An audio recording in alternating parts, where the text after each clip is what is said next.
Bună ziua, pescari! Bine ați venit pe canalul la Morfish.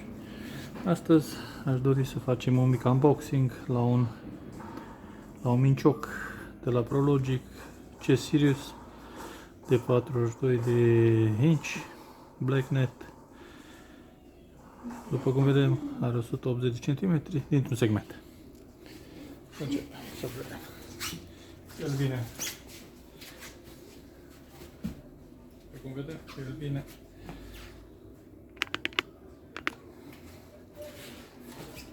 închis așa.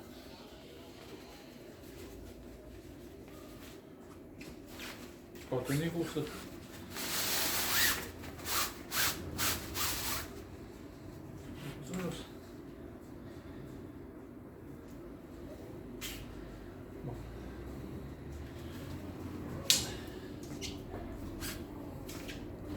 Pe el,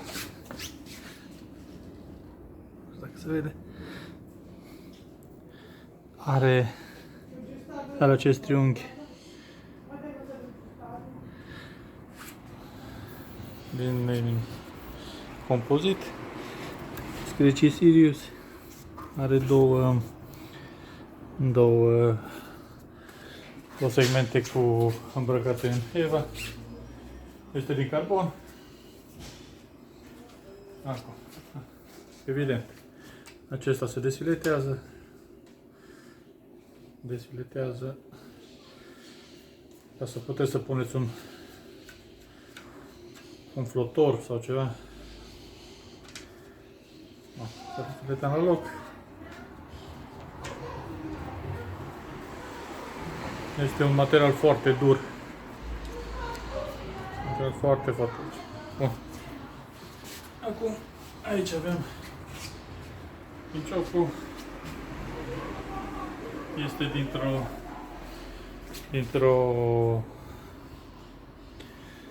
material cauciucat.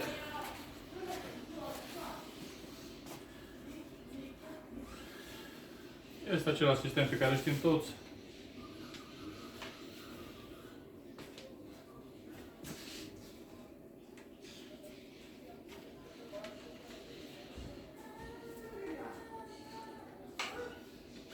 Intră foarte ușor. Le reglezi de aici. Acum ai minciocul pentru praf.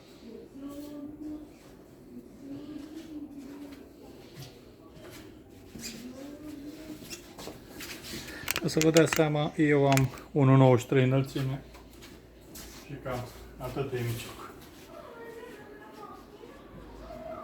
Cam așa arată minciocul.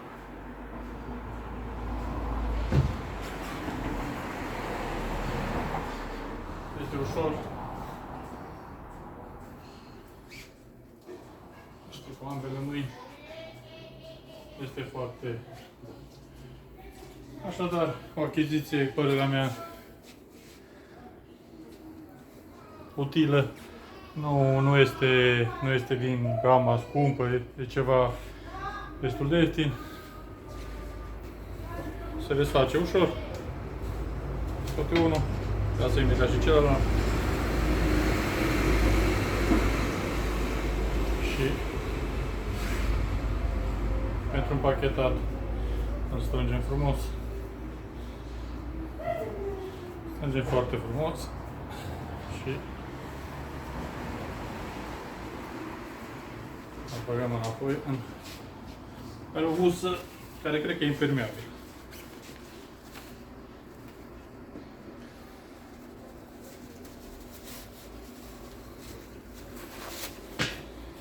Minciocul, după cum știm, este o necesitate la pescuitul la crap. Așadar,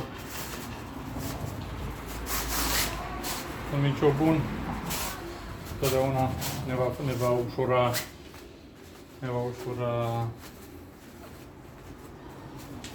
capturarea crapului. Acesta are, după cum vedeți, imediat el intră în orice husă de lansete Spune și voi ce părere aveți.